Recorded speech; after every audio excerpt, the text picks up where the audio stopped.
Bienvenidos, queridos hermanos de Generación Desafiante, al curso básico de capacitación para la comunidad. Estamos en el tema 2, la ley de Moisés, un regalo que fue dado a aquellos que son gobernados por Dios, Israel. Este tema que realmente ha calado nuestro corazón. Hemos conocido que la ley, la instrucción, el consejo es aquello en lo cual se deleitaba David. También que esta Torá escrita, pues, ha tomado vida y camino entre nosotros en la figura de nuestro Mesías. Y también nos ha mostrado el anhelo del corazón de Dios, que guardemos todos los días todos sus mandamientos, pero no como lo hacía el pueblo en la antigüedad, por obligación, mientras que su boca lo decía, su corazón estaba lejos del Señor. Esta vez entendiendo que éramos huesos secos y que a través de la muerte y resurrección de nuestro Mesías tenemos vida juntamente con Él, lo hacemos por amor. Guardamos los mandamientos como una evidencia de que hemos sido salvos. Así que acompáñame el día de la fecha a la sesión final del tema 2, la ley de Moisés. Si la Torá y el Mesías son el camino, la verdad y la vida, como lo vimos en Salmo 119, la pregunta sería, ¿por qué tuvo que morir?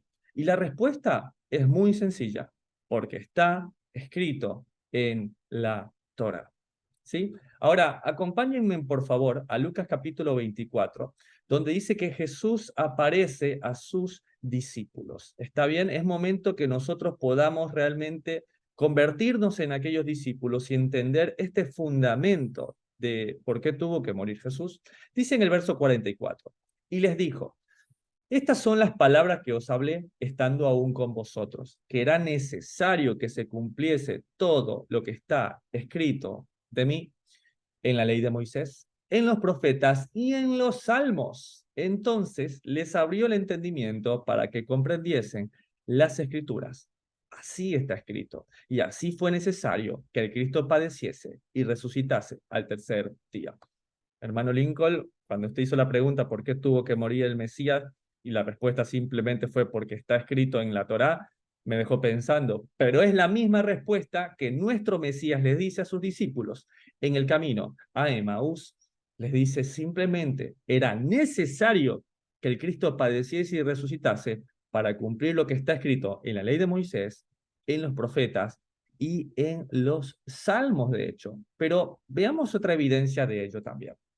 Hechos capítulo 26 dice que Pablo obedece a la visión. En el verso 22 dice, pero habiendo obtenido auxilio de Dios, perseveró hasta el día de hoy, dando testimonio a pequeños y grandes, no diciendo nada fuera de las cosas que los profetas Moisés dijeron que había de suceder, que el Cristo había de padecer y ser el primero de la resurrección de los muertos para anunciar luz al pueblo y a los gentiles. Es decir, que la respuesta pareciendo tan sencilla de por qué tuvo que morir Jesús es porque está escrito en la Torá, no solamente es el argumento que tiene el mismo Señor y Rey, sino aún uno de los apóstoles más conocidos a las ovejas perdidas de la casa de Israel, y es que los profetas y Moisés dijeron que había de suceder. Sin embargo, escribí algo para ustedes. ¿Dónde está profetizado que el Mesías debía morir y resucitar? De Génesis hasta Malaquías, más de 300 profecías hablan del Mesías. Además de profecías especificando su nacimiento de una virgen, en Belén de Judea, de la tribu de Judá, del linaje de David, igualmente su muerte y su resurrección está descrita. Vamos a destacar las más renombradas. El Salmo 22, por ejemplo, profetizó de manera sorprendente detalles de su crucifixión 1000 años antes. Vamos a verlos. Las manos y los pies del Mesías serían traspasados. Salmos 22, 16, y es lo que está escrito en Juan 20, 25. Los huesos del Mesías no serían quebrados. Eso lo vemos en Salmos 22, 17 y también en Juan 19, 33. Echaron suerte para repartirse sus ropas. Salmos 22, 18, está escrito también en Mateo 27, 35, su cumplimiento. En los versos del 19 al 21, ora para ser librado de la boca del león, una metáfora ampliamente conocida como Satanás y la muerte. Esta oración es seguida en los versos siguientes por un himno de alabanza por haberlo liberado. De hecho, este salmo también se los voy a compartir para que puedan profundizar, de hecho. Pero sigamos contestando la pregunta. ¿Dónde está profetizado que el Mesías debía morir y resucitar? Usemos Isaías, capítulo 53. La profecía, conocida como el siervo sufriente, también narra la muerte del Mesías por los pecados de su pueblo. Analicémoslo. Será rechazado por su propio pueblo. Eso lo vemos en Isaías 53:3 y se cumplió en Lucas capítulo 13 y verso 34, que será sacrificio sustituto por los pecados. Así lo dijo Isaías capítulo 53, verso del 5 al 9, y se dio cumplimiento en 2 Corintios 5:21 para el entendimiento de las naciones. Enmudecerá en presencia de sus acusadores. Eso está en Isaías 53:7, y el apóstol Pedro en su primera carta, capítulo 2 y verso 23, hace esta conexión directa. Morirá con pecadores y sepultado será con los ricos. Eso está escrito en Isaías 53:9, y vimos el cumplimiento en Mateo capítulo 27 y verso 57. Después de profetizar que sería cortado de la tierra de los vivientes, dice que verá linaje y Dios mismo prolongará sus días. Eso lo está escrito en Isaías capítulo 53, versos del 5 al 10. Y hay una cosa más. Él verá el fruto de su aflicción y quedará satisfecho. Isaías capítulo 53 y verso 11 lo dice. La profecía sobre la resurrección es escrita por David, el rey de Israel, en el Salmo 16:10. Porque no dejarás mi alma en el Seol, ni permitirás que tu santo vea corrupción. Hermano Lincoln, ¿y cómo puedo yo cerciorarme que de quien habla en este pasaje es del Mesías? Muy sencillo. Vamos al Evangelio. En la fiesta de Shavuot, semanas o Pentecostés, Pedro citó las palabras de David del Salmo 16, 8, 11.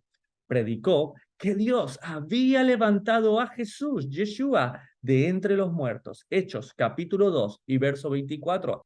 Pablo hizo lo mismo en Antioquía y declaró que Dios había resucitado al Mesías en cumplimiento del Salmo 16:10. Eso lo van a encontrar en Hechos capítulo 13, versos del 33 al 35. Entonces, no solamente es una conjetura que enlacemos Salmos 16 con el Mesías, sino que ya dos de los más prolíficos apóstoles y siervos del Señor en estas declaraciones hace más de 2000 años enlazan al Mesías como el cumplimiento de esta profecía davídica. Ahora, finalmente, una de las declaraciones más impactantes de la Escritura: de la mano del Señor los redimiré, los libraré de la muerte. Oh muerte, yo seré tu muerte y seré tu destrucción. Oseas 13:14. Les comparto uno de mis versos favoritos de la Biblia. Oh muerte, yo seré tu muerte y seré tu destrucción. Aleluya. No es de extrañar que Jesús, el Mesías, le dijera a los líderes religiosos: escudriñad las Escrituras, porque en ellas tenéis la vida eterna, y ellas son las que dan testimonio de mí. Juan 5:39. Hoy nos ha ocurrido como a los del camino a Emaús. Yeshua nos pregunta: ¿no era necesario que el Cristo padeciera estas cosas y que entrara en su gloria? Y comenzando desde Moisés y por todos los profetas, les declaraba en todas las escrituras lo que de él decían. Lucas capítulo 24, verso del 26 al 27. Entonces, mi pregunta es para ustedes, compañeros del estudio bíblico: ¿qué Biblia usaba Jesús? ¿Acaso necesitaba el cumplimiento? ¿Acaso necesitaba a los apóstoles? ¿Necesitaba las cartas paulinas? Pues veamos que la predicación del Mesías es desde Moisés y por todos los profetas. ¿Por qué tuvo que morir el Mesías entonces, de una forma resumida? Pues bendito sea el Señor por la revelación del Evangelio. Romanos capítulo 6 y verso 23 dice, porque la paga del pecado es muerte. Eso es lo que debemos tener guardado en nuestros corazones. El pecado cobra muerte como su pago. Y cada uno de nosotros que hemos estado apartados de Dios, ese es el pago que debemos recibir. El Mesías, como lo vimos en Isaías 53, es el sacrificio sustituto de cada uno de nosotros. Ahora, les quiero hacer esta pregunta. Si la paga del pecado es muerte, entonces, ¿qué es pecado? Y aquellos que venimos de círculos cristianos, religiosos, se nos decía que el pecado era errar al blanco, que el pecado, si lo quieres poner un poco más romántico, era lo que ofende a mi hermano. Pecado es lo que me entristece. Pero aquí estamos estudiando la Biblia. Quisiera que nos memoricemos. ¿Dónde está escrita la definición de pecado? Porque ¿cuál es el mejor diccionario de la Biblia? La misma Biblia, gracias, hijo. Y para recordarlo, no quiero que se aprendan un pasaje bíblico o que no quisiera que se memoricen los libros, sino simplemente esta regla mnemotécnica. 1, 2, 3, 4. ¿Vamos a hacerlo juntos? 1, 2, 3, 4. Si aprendemos a contar del 1 hasta el 4, aprenderemos qué es pecado y dónde vamos a poderlo encontrar. Lo único que les voy a pedir es que en vez de escribir el 2 como está allí, escríbanlo de esta manera como se los coloco, haciéndolo como si fuese una J. ¿Para qué? Para que en vez de leer 1 y 2, sino sea primera de Juan, capítulo 3 y verso 4. Nuevamente, 1, 2, 3, 4. Pero cuando escribas el número 2, hazle una curva un poco para que ese 2 sea una J. Primera de Juan, capítulo 3 y 4. La regla del 1, 2, 3, 4. El pecado luego de la muerte y resurrección. ¿Sí? Vamos a ver cuál era el pensamiento de el discípulo del Señor, que lo vio morir y resucitar. Y luego de muchos años, ¿cuál era el concepto que tenía de pecado? Veremos si es cerrar al blanco o veremos si es aquello que lastima a mi hermano. Todo aquel que comete pecado traspasa también la ley, pues el pecado es transgresión de la ley. Ese es el concepto que tiene el apóstol, el discípulo amado, Juan, que escribe desde Patmos. Es este hombre que realmente recibió la profecía de que sería el último y se mantuvo en morir de entre los apóstoles. Él dice que el pecado es transgresión de la ley. Cada vez que encuentro un mandamiento y yo decido ir en contra de lo que está escrito, pues el título que adquiero es de pecado.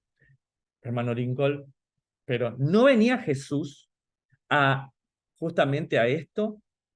Tal vez usted tiene un mal concepto. Mire, Jesús ya cumplió la ley. Entonces, obviamente, yo peco porque soy humano, entonces no puedo, bueno, no puedo decir que no puedo cumplir la ley porque ya me mostró que en Marcos 10 el joven rico la cumplió, no puedo decirle que es imposible porque Deuteronomio 30:11 también me va a refutar, y tampoco le puedo decir que son pesados porque ya me mostró con Juan que no lo es. Pero sigamos leyendo.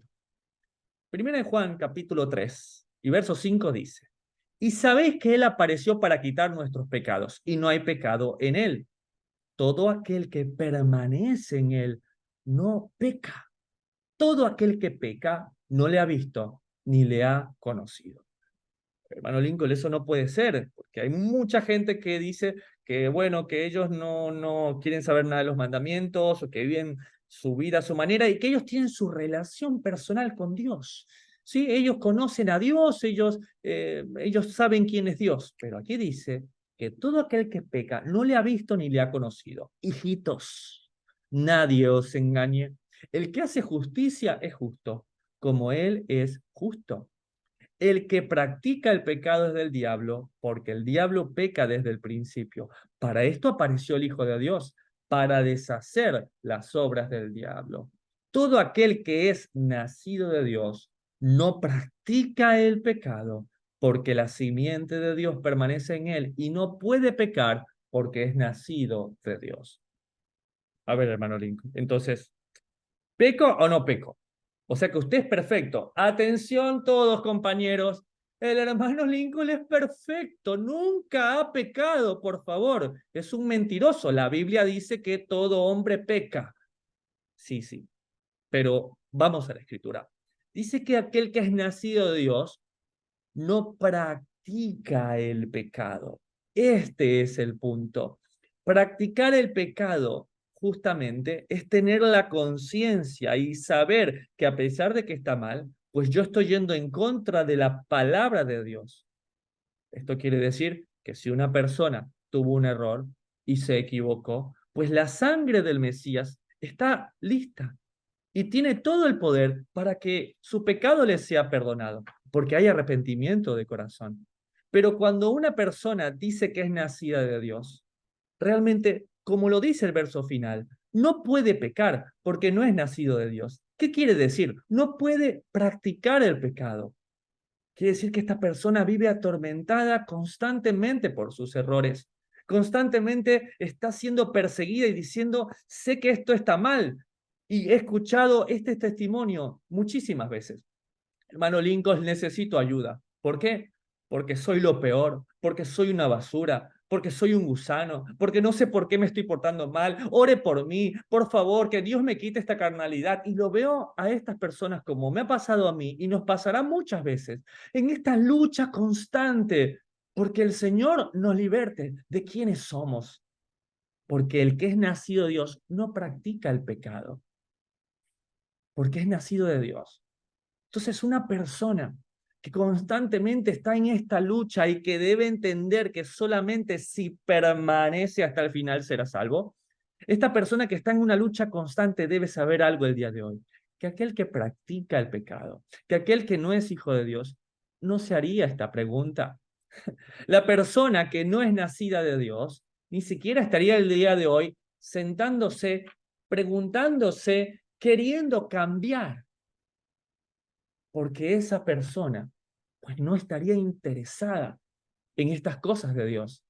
Entonces, ¿nos podríamos equivocar? Sí. ¿Cuál es el problema? ¿El pecado asusta a Dios? Claro que no. El punto es cuando practicamos el pecado. El punto es cuando un error que el Señor está dispuesto a perdonar se vuelve en una práctica y decir, bueno, mira, yo sé que robar está malo, pero bueno, todos lo hacen, entonces el soborno o el hurtar para mí ya no me importa. Eso es lo que Dios aborrece. De ahí que nosotros nos podamos equivocar. Hice mal una cuenta. Señor, perdóname. Busco cómo recomponer. A ver, ¿quién fue el afectado? Bueno, voy a cambiarlo. Atención, varones. Resulta que voy por la calle y vi lo que no debo mirar. Pues bueno, Señor, perdóname.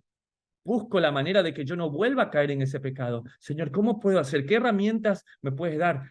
Se lo cuento a mi esposa. Busco ayuda. No quiero caer esto. No quiero practicar el pecado. No quiero estar cayendo una y otra vez en lo mismo. No practiquemos el pecado. Mateo capítulo 5, Jesús y la ley, en el verso 17 dice, no penséis que he venido para abrogar, para abolir la ley o los profetas. No he venido para abrogar, abolir, sino para cumplir. Porque de cierto os digo que hasta que pasen el cielo y la tierra, ni una jota ni una tilde de la ley pasará hasta que todo se haya cumplido. Les invito a que vean si tienen una ventana afuera. ¿Aún ven cielo?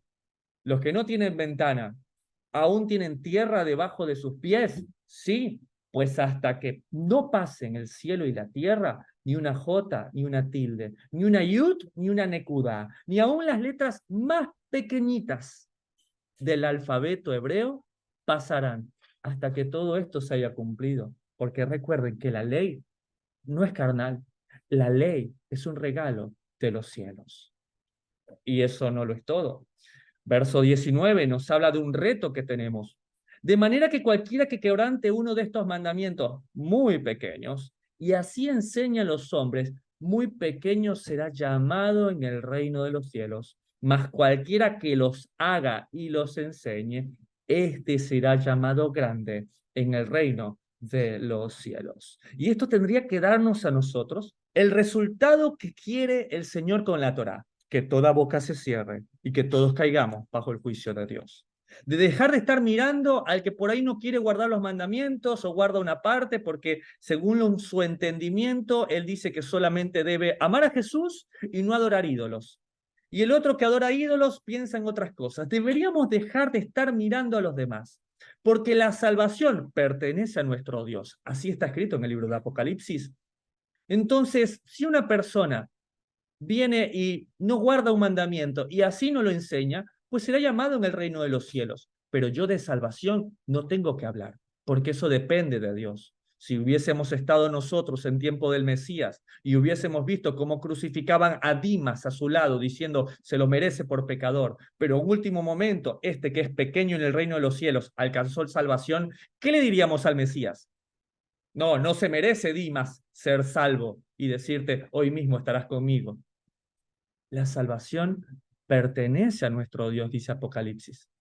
Pero es algo maravilloso la oportunidad que tenemos de hacer y de enseñar. Ahora, los que tienen la revelación, el favor, la gracia, como está escrito en Salmo 119, en tu misericordia, en tu gracia, concédeme tu ley. Sepan que es hacer y enseñar. No es yo voy a enseñar y no voy a hacer, porque es como lo hacían justamente los fariseos. Es así el reclamo de Mateo 23. Miren cómo ellos dicen y no hacen. Recuerden, cualquiera que haga estos mandamientos, los viva y los enseñe con el ejemplo, este será llamado grande en el reino de los cielos. Hermano Lincoln, usted me está mandando a que yo sea tan observante como un escriba y como un fariseo. No digo yo, lo dice el Mesías, verso 20. Porque os digo que si vuestra justicia, nuestra fidelidad a los mandamientos no fuere mayor que la de los escribas y fariseos, no entraréis en el reino de los cielos. Pero hermano Lincoln, si yo leí que ellos hasta el comino, hasta el eneldo, hasta el orégano, todas estas hojitas chiquititas las diezmaban con pesa, ¿cómo quiere usted que yo vaya a ser más observante que ellos?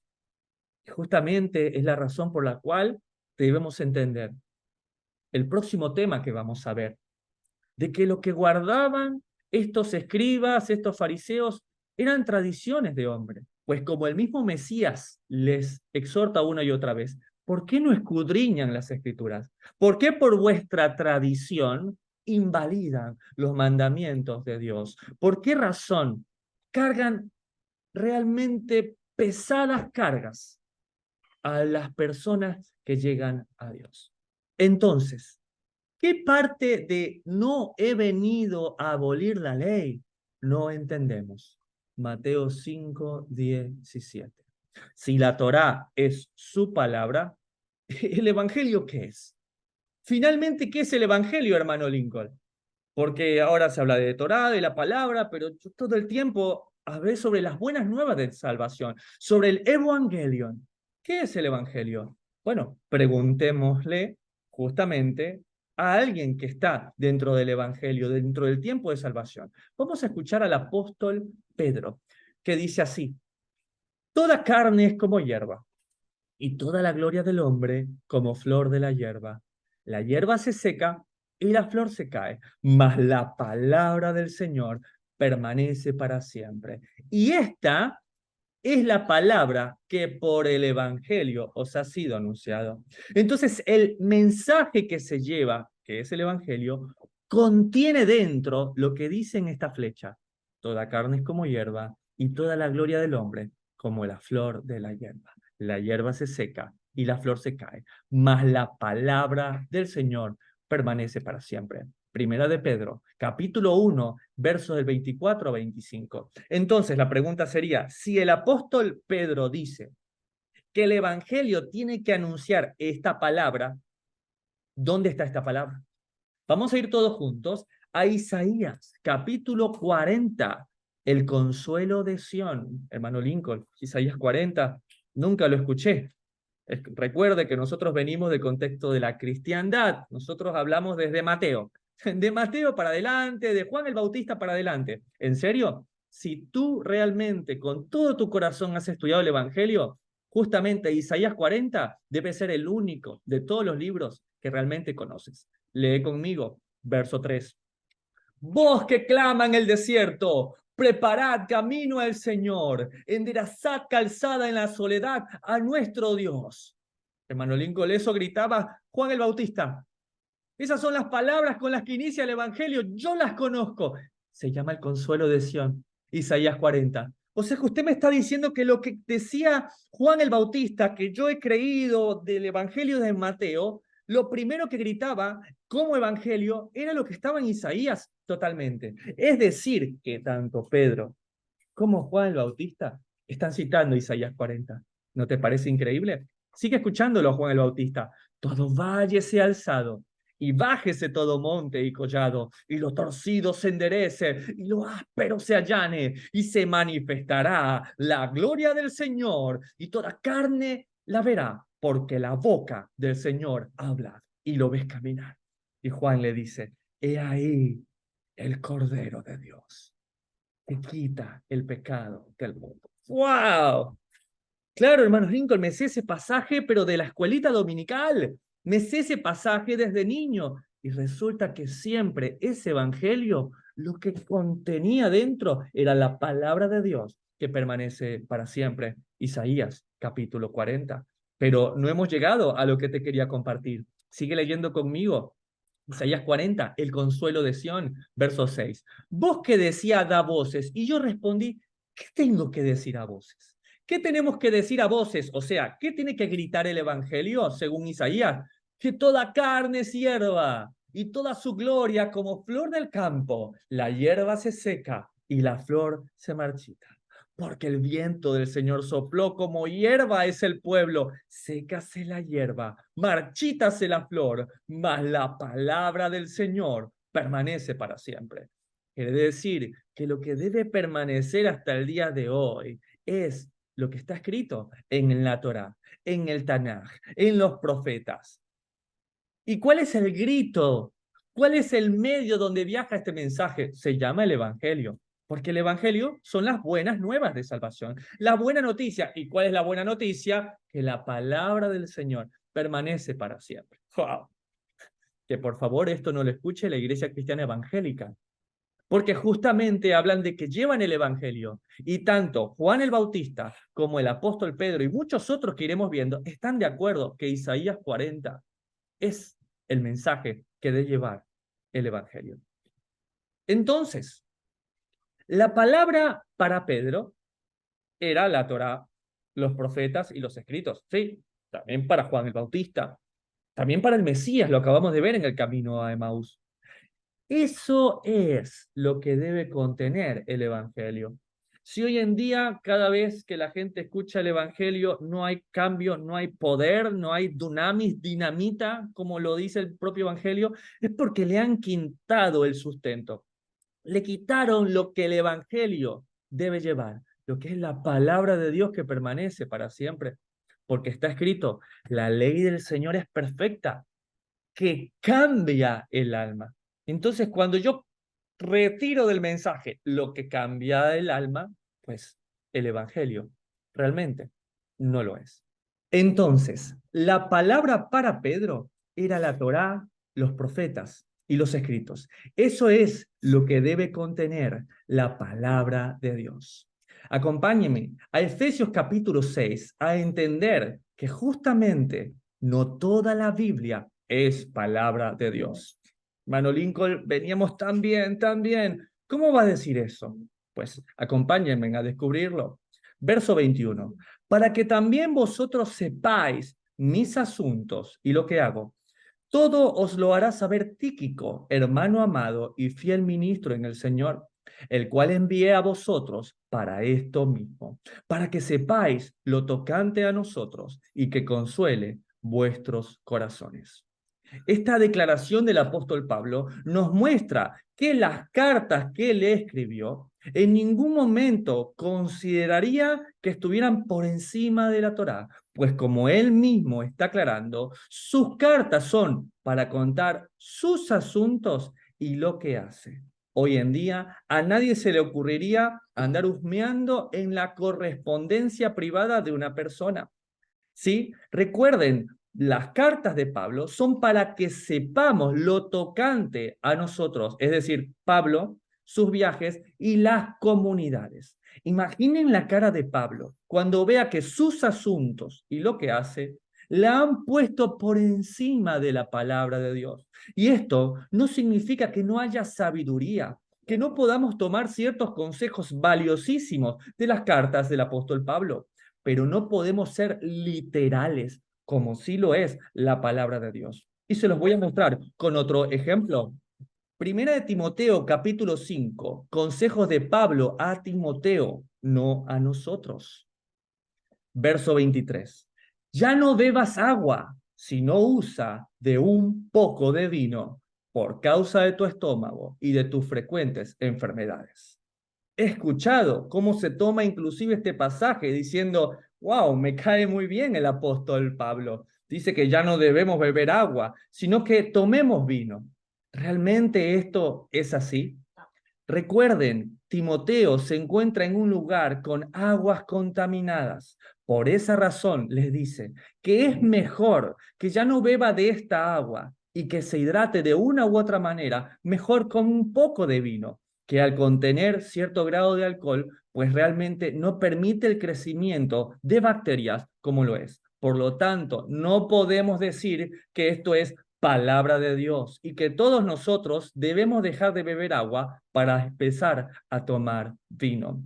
Les paso también esto que en algún momento encontré en una de las calles de Buenos Aires y realmente me llamó la atención. Según San Pablo, comamos y bebamos, que mañana moriremos. Primera de Corintios, capítulo 15 y verso 23. Si bien nosotros conocemos que el contexto de estas palabras de Pablo son que si Cristo no murió y resucitó, pues entonces comamos y bebamos que mañana moriremos, ¿sabían ustedes que estas palabras pertenecen a un filósofo llamado Epicuro de Samos, que fue el que dijo, comamos y bebamos, que mañana moriremos? Un filósofo griego, creador de la escuela del epicureísmo, que hablaba acerca de el placer, del hedonismo racional. Un hombre criado en Atenas. ¿Y por qué el apóstol Pablo usaba esto que encontramos en las cartas a Heródoto, a Pitocles y Meneceo? Por razón de que este pueblo era lo que conocía. El apóstol Pablo, como bien lo escribe muchas veces, cuando estaba entre judíos, era judío. Y cuando estaba entre griegos, entre gentiles, pues buscaba la manera de que su mensaje fuese llegado. Por eso no podemos olvidar que no toda la Biblia es palabra de Dios y que muchas de las cartas tienen que entenderse en su contexto para pueblos realmente definidos. Pero ¿qué hemos hecho? Hemos dicho que ahora la Torá, los profetas, son para un Israel en un momento puntual, cuando lo que está escrito es que serían benditas en ellos todas las familias de la tierra. Y las cartas que deben ser para momentos puntuales y entendiendo el contexto para ciertas comunidades, se han tomado para todo el mundo. Pablo usa un lenguaje conocido por los corintios para hacerles entender lo errado de su filosofía, pues el contexto, recuerden, es que si Cristo no resucitó, entonces somos los más miserables. Entonces comamos y bebamos, que mañana moriremos. Pero no es el único ejemplo. Tito, capítulo 1, los de la circuncisión. Pongan mucha atención. Verso 10. Porque hay muchos contumaces, esta palabra es rebelde, habladores de vanidades y engañadores. Mayormente los de la circuncisión, a los cuales es preciso tapar la boca, que trastorna casas enteras, enseñando por ganancia deshonesta lo que no conviene. Si yo les preguntase a ustedes, ¿quiénes son los de la circuncisión? ¿Ustedes qué me responderían? Los de la circuncisión corresponderían a los judíos. Más de una persona exactamente piensa que hablar de los de la circuncisión, pues es un grupo de judíos. Entonces, es de allí donde no entender el contexto de esta carta a Tito hace que exista un odio antisemita, de que una persona llamándose cristiana diga, yo no quiero estar con aquellos de la circuncisión, los judíos, les voy a tapar la boca porque trastornan casas enteras y enseñan por ganancia deshonesta lo que no conviene. Pero realmente esa es la identidad de estos hombres. Pues veamos lo que dice el verso siguiente, verso 12. Uno de ellos, su propio profeta, dijo, los cretenses, siempre mentirosos, malas bestias, glotones y ociosos.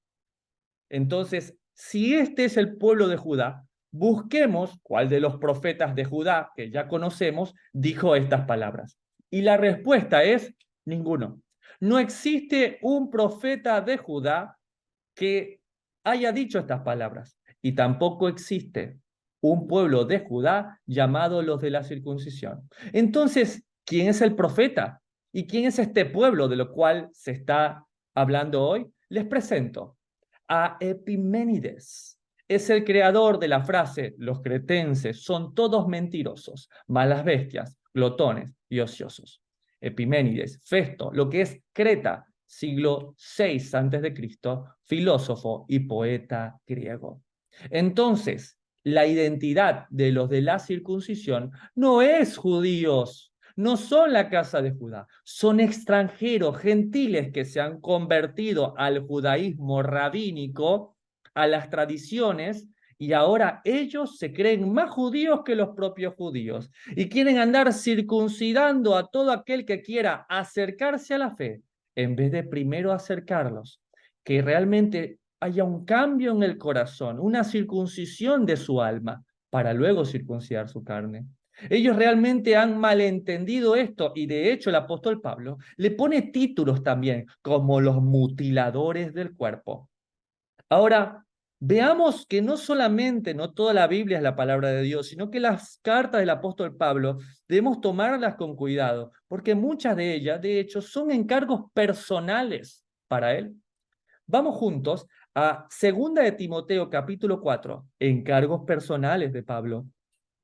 En el verso 13, trae, cuando vengas, Timoteo, el capote que dejé en Troas, en casa de Carpo, y los libros, mayormente los pergaminos. Pero me gustaría traducírselos en un lenguaje que podamos entender. Le dice de la siguiente manera: trae cuando vengas el manto de oración, el talit. Este es el capote que el apóstol Pablo usaba. Ahora, es un manto de oración, pero hermano Lincoln, ¿dónde dice en la Biblia que yo me tengo que poner un manto para orar? No lo dice. Es una costumbre conocida como ley oral, que aprenderemos más adelante. Pero esta costumbre, pues no tiene nada en contra de la palabra de Dios. Así aprendió Pablo a orar, con un manto de oración. Este manto lo dejó en Troas, en la casa de Carpo. Eso significa que el apóstol Pablo también se olvidaba de las cosas, como nos puede pasar a muchos de nosotros. Y los rollos, ¿cuáles son los rollos, hermano Lincoln? Ya lo sabemos. Los Sefer, Sefer Torah, Sefer Nevim y Sefer Ketubim. Ya conocemos lo que el apóstol Pablo quería leer, pero también pide algo muy importante, especialmente los pergaminos. ¿Para qué? Para las cartas. Entonces estamos delante de nosotros, como el apóstol Pablo oraba, se le colocaba su manto de oración, abría los rollos, ¿de qué? De la Torá, del Nevim, de los Ketubim, y en ese momento usaba los pergaminos para escribir. ¡Wow! ¡Qué maravilloso poder conocer sus asuntos! Qué maravilloso poder conocer sus encargos personales y cómo era el día a día del apóstol Pablo. ¿Lo puedo poner yo por encima de la palabra de Dios y que permanece para siempre? El apóstol Pablo mismo dice, no, claro que no. Por eso es importante entender que, entonces, al leer las cartas, debemos recordar que son asuntos personales, encargos, sugerencias, si se quiere, donde podemos encontrar, atención, consejos útiles. Claro que sí, los que hacían las primeras comunidades, ciertas cosas que nos pueden servir como creyentes. Ahora, tendríamos que tener un concepto mucho más claro que la que dice el hermano Lincoln, me parece, compañeros. Y tienes razón, hermano. ¿Qué piensa el apóstol Pedro, por ejemplo, de ellas? ¿Qué piensa el apóstol Pedro de las cartas de Pablo? No me van a escuchar a mí. Escuchemos lo que el apóstol que el Señor eligió dice acerca de estas cartas.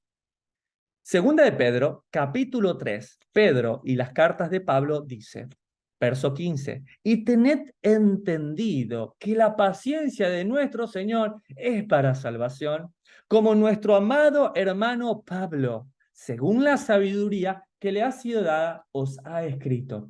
Mira cómo lo quiere realmente Pedro y le llama amado hermano. Verso 16, casi en todas sus epístolas hablando en ellas de estas cosas, entre las cuales hay algunas difíciles de entender.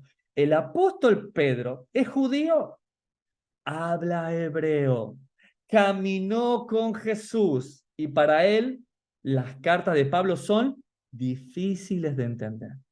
Pero nosotros muchas veces, llenos de orgullo y de vanagloria, decíamos es fácil, prefiero leer a Pablo que leer los demás. Prefiero arrancar con Pablo porque es facilito. No sé por qué Pedro no lo entendía. Y dice Pedro con respecto a sus cartas, las cuales los indoctos e inconstantes tuercen como también las otras escrituras para su propia perdición. ¿Qué es un indocto? Alguien que no estudia, alguien que no se pone a estudiar la palabra de Dios, que como está escrito, no desprecies mi ley, porque les doy buena doctrina. Eso es lo que está escrito. Y dice que además de no estudiarla son inconstantes. O sea, que hay algunos que sí arrancan, pero luego se quedan.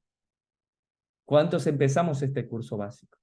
Y muchas veces quedamos menos de la mitad porque no tenemos la constancia para permanecer. Y cuando no soy indocto, no estudio, o inconstante y no permanezco, voy a torcer no solamente a Pablo, sino las otras escrituras para la propia perdición. Y dice en el verso 17, así que vosotros, oh amados, sabiéndolo de antemano, guardaos, no sea que, arrastrados por el error de los inicuos, caigaos de vuestra firmeza.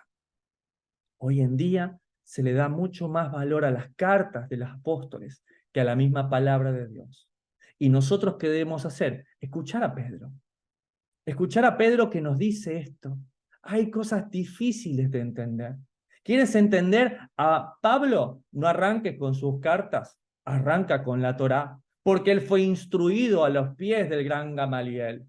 Él fue alguien que conoció la Torá. ¿Quieres entender al apóstol Pablo y sus cartas? Entiende primero el contexto en el cual se están suscitando y a quiénes van dirigidas.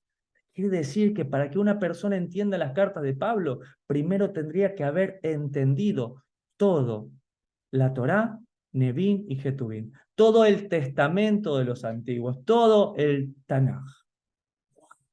Porque si no, ¿qué va a pasar? Vas a perder tu firmeza. Y esa es la misma firmeza que nuestros ancestros una y otra vez nos han pedido que tengamos. O al menos les quiero presentar uno de los pasajes más famosos que todos nosotros seguramente conocemos y para muchos fue nuestro baluarte más importante. Josué, capítulo 1, nuestra firmeza, versos 8. Nunca se apartará de tu boca este libro de la ley, sino que de día y de noche meditarás en él, para que guardes y hagas conforme a lo que en él está escrito, porque entonces harás prosperar tu camino y todo te saldrá bien. Y aquí viene el verso 9. Mira que te mando, que te esfuerces y seas valiente. No temas ni desmayes, porque tu Dios estará contigo en donde quiera que vayas. Sí, hermano Lincoln, ese era mi pasaje. Lo escribí en la Biblia, en el cuaderno, en los lugares, lo tengo hasta como el estado de WhatsApp. Mira que te mando que te esfuerces y seas valiente. ¿En qué? En no apartar de tu boca este libro de la ley, sino que debes de día y de noche meditar en él para que guardes y hagas conforme en lo que él está escrito. Y si hoy en día tú a una persona le dices, yo creo en Dios, yo creo en Jesús, José 1:9, yo soy esforzado y valiente, y le dices, lee un verso anterior, te podrías ganar un judaizante, que es un término que vamos a hablar en la siguiente sesión. Pero el día de hoy le hablo a aquellos que anhelan agradar a Dios. Hoy le hablo a aquellos que realmente anhelan cumplir el mandamiento y el anhelo del Señor. Hoy llamo a los huesos secos que ahora tienen vida gracias a la salvación que recibieron por el Mesías. Aquellos que quieren por amor servir a quien les llamó de unas tinieblas a una luz admirable. El día de hoy llamo a aquellos que han encontrado en la palabra de Dios aquella puerta, aquel camino, porque aquella puerta, aquel camino, aquella verdad y aquella vida tomó vida y caminó entre nosotros en la figura de nuestro Maestro y Señor. aquellos valientes y aquellos que han decidido levantarse en contra de la bestia, del dragón, de este sistema y atesorarán la palabra de Dios. Son aquellos que les llamo a decir, nunca más la ley de Moisés, sino la ley del Señor, su consejo, su instrucción, su camino, que nos hace bien, que es para que tengamos larga vida y nos vaya bien a donde quiera que vayamos. Este ha sido el tema 2, no es el tema 1. Así que aquellos que puedan salir bendecidos de esta sesión, recuerden, esto no es para alguien que se encuentran en la calle. Esto es para alguien que es conocido como Israel, gobernado por Dios. Es un regalo para aquellos que han dicho, no puedo yo, gobiérname, gobiérname tú. Hasta acá llega la grabación del día de la fecha.